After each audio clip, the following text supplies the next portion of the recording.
BSF को कहा जाता है it has first line of defence. देखिए, सेना सीमा पर लड़ती है और जो पुलिस बल है वो अंदर लॉ एंड ऑर्डर को संभालते हैं, मगर सेंट्रल आर्म पुलिस फोर्स एक ऐसी फोर्स है जो सीमा पर भी मोर्चा संभालती है और देश के अंदर भी मोर्चा संभालती है। यानी हम कह सकते हैं कि it is not just the India's first line of defence, it is India's main line of internal defence. And Modi सरकार is trying its tooth and nail to defend the interest of these forces who are the main line of India's defense. अब इन बलों के प्रति सरकार का जो मूल्यांकन है यदि करना है किसी को, तो मुझे लगता है 3 आधार पे करना चाहिए। एक है कि उनकी कैपेबिलिटी कैसे बढ़ रही है, यानी प्रतिरक्षा क्षमता। दूसरा है कि प्रशासनिक व्यवस्था यानी एडमिनिस्ट्रेटिव सिस्टम कैसे काम कर रहा है, और तीसरा है कि मोरल कैसे काम कर रहा है। महोदया, मैं आपके संज्ञान में लाना चाहता हूं कि यह बदलाव सरकार आने के साथ ही दिखाई पड़ गया। 2014 26 मई को हमारी सरकार आई और आप सबको ध्यान होगा 2014 से पहले बीएसएफ, वो हमारा सेंट्रल पैरामिलिट्री फोर्स जो कि बॉर्डर पे तैनात रहता था, शेलिंग की बहुत घटनाएं आती थी और उस समय बीएसएफ के डीजी का फोन आया तत्कालीन गृह मंत्री राजनाथ सिंह जी के पास कि सर शेलिंग हो रही है, हमने सफेद झंडा दिखा दिया है। तो पूछा गया सफेद झंडा क्यों दिखाया है, तो कहा गया सब हमें यही आदेश है कि जब शेलिंग हो तो सफेद झंडा दिखाना है। तो गृह मंत्री जी ने उत्तर दिया, अब ये मोदी की सरकार है, अब सफेद झंडा नहीं दिखाना है, जितनी शेलिंग होगी उससे ज्यादा मुंहतोड़ जवाब देना है। और हम सब लोग सर, ये बाकायदा अभी आगे बोल रहा हूं, उससे सबूत आपको स्वयं मिल जाएगा।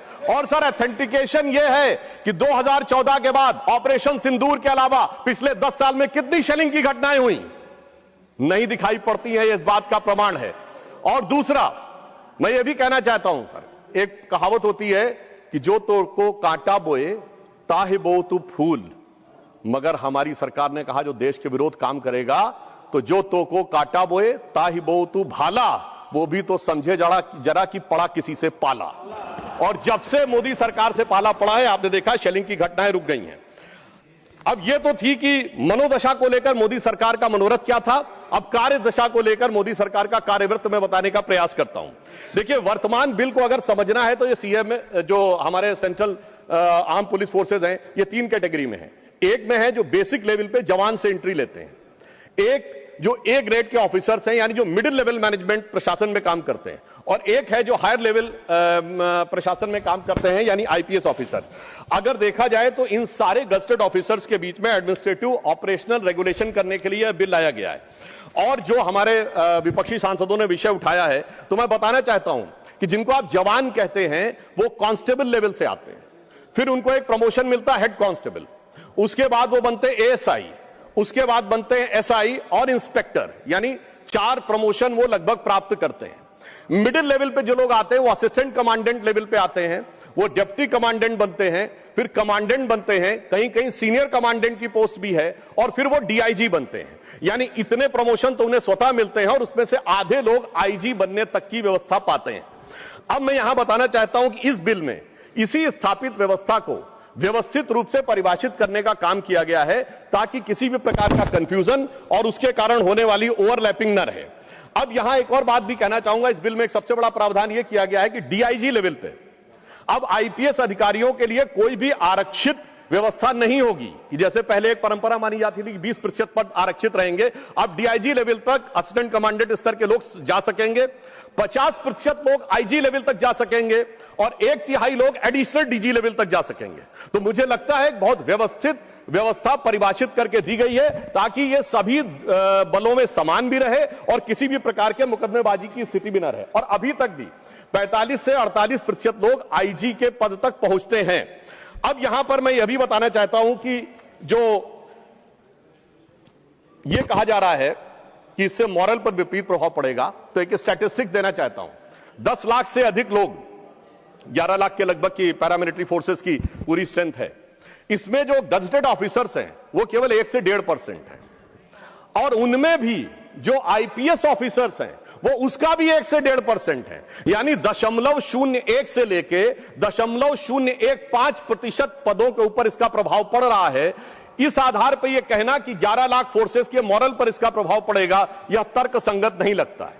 हां, यद्यपि मॉरल की बात अभी हमारे कई विपक्षी सांसदों ने उठाई, प्रोफेसर रामगोपाल जी ने कहा, संजय सिंह जी ने कहा, चौधरी साहब बोल रहे थे, तो मैं याद दिलाना चाहता हूं महोदया, जब संसद के ऊपर आक्रमण हुआ था तो जिन सेंट्रल फोर्सेस के जवानों ने अपनी जान गंवाई थी, अफजल गुरु को सर्वोच्च न्यायालय से फांसी की सजा होने के बाद 7 साल तक क्षमा याचना लंबित रखी गई थी, तब मॉरल नहीं गिर रहा था।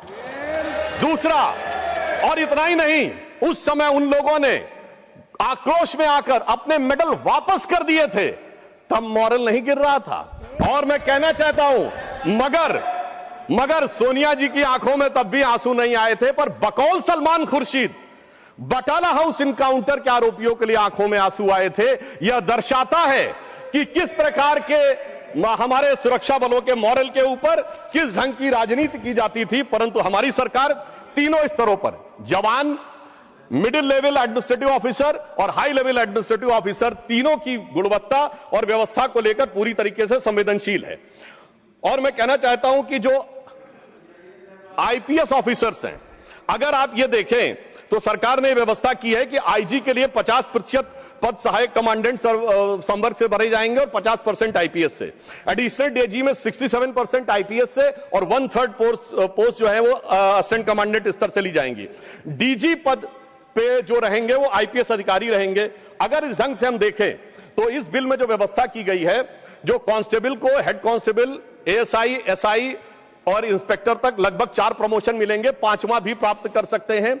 इसी प्रकार 4 प्रमोशन ग्रुप ए वालों को भी मिलेंगे और वो भी 5वां और 6ठा भी पा सकते हैं, एडिशनल डीजी तक भी पहुंच सकते हैं। और अगर आप देखें तो जो आईपीएस संवर्ग के बारे में कहा जा रहा है, उनको भी सामान्यतः 4-5 प्रमोशन ही मिलते हैं। एडिशनल एसपी से शुरू होते हैं, SP, then SSP, then SSP DIG equivalent rank, then IG और एडिशनल डीजी। हर आईपीएस डीजी नहीं बनता है, यानी उनको भी लगभग उतने ही अवसर मिलेंगे जितने कि अन्य लोगों को मिलेंगे। मगर जो मॉरल की बात कहते हैं, तो हमारे प्रधानमंत्री श्री नरेंद्र मोदी जी ने एक ऐतिहासिक निर्णय लिया है कि जो हमारे जवान हैं, उनमें से बहुत से लोग निरीक्षक स्तर तक नहीं पहुंच पाते हैं, तो उन्होंने निर्णय लिया है कि जो जवान रिटायर होगा, यानी जो कांस्टेबल स्तर के ऊपर अपॉइंट होते हैं, जब वो रिटायर होंगे, अगर उस समय तक उनका पूरा कार्य व्यवहार अच्छा है, 5 साल का एसीआर अच्छा है, तो रिटायरमेंट के समय उन्हें आर्थिक लाभ नहीं होगा, परंतु एक रैंक ऊपर की ऑनरेरी रैंक दी जाएगी। मुझे लगता है कि इस प्रकार से जो हमारे बलों का मनोबल ध्यान रखने की बात करने का बहुत अच्छा निर्णय लिया है। तीसरी बात, जो आईपीएस ऑफिसर्स के संदर्भ में कहा जाता है, तो मैं ये भी विनम्रता से अपने विरोधियों से पूछना चाहूंगा कि जितनी सेंट्रल एजेंसीज हैं, IB, CBI, NIA, NSG, NTRO, RAW, सभी में तो डीजी, एडिशनल डीजी, आईपीएस ही होते हैं। तो अगर यहां पर यह व्यवस्था है, तो मुझे नहीं लगता है कि किसी भी प्रकार की इसमें कोई समस्या होने की बात है। फिर भी यदि हमारे जो विपक्षी दल हैं वो ये कहते हैं, तो ध्यान रखना चाहिए, सिर्फ विपक्ष में नहीं, कई जगह सत्ता में भी हैं। तो मैं पूछना चाहता हूं, आपकी आज तक जितनी सरकारें रही हैं और वर्तमान में जितनी राज्य सरकारें हैं, कितने डीजीपी आपने गैर आईपीएस बनाए हैं? मैं पूछना चाहता हूं, सेंट्रल एजेंसीज के चीफ आपने कितने गैर आईपीएस बनाए हैं? और यह विषय सिर्फ आईपीएस और नॉन आईपीएस का नहीं है। विषय यह है कि आज के समय में जब व्यवस्थाएं इतनी जटिल और चुनौतीपूर्ण होती चली जा रही हैं, तो उस समय में एक कोऑर्डिनेशन की जरूरत होती है। अगर आपको एनआईए के साथ भी कोऑर्डिनेट करना है, बीएसएफ को, और उधर स्टेट पुलिस के साथ भी कोऑर्डिनेट करना है, तो जिन लोगों को स्टेट पुलिस में धरातल पर काम करने का भी अवसर मिला हो और दूसरी एजेंसीज में भी वो समान रूप से काम कर रहे हो, तो मुझे लगता है इस कारण से वो कोऑर्डिनेशन अधिक बेहतर और प्रभावी हो सकता है।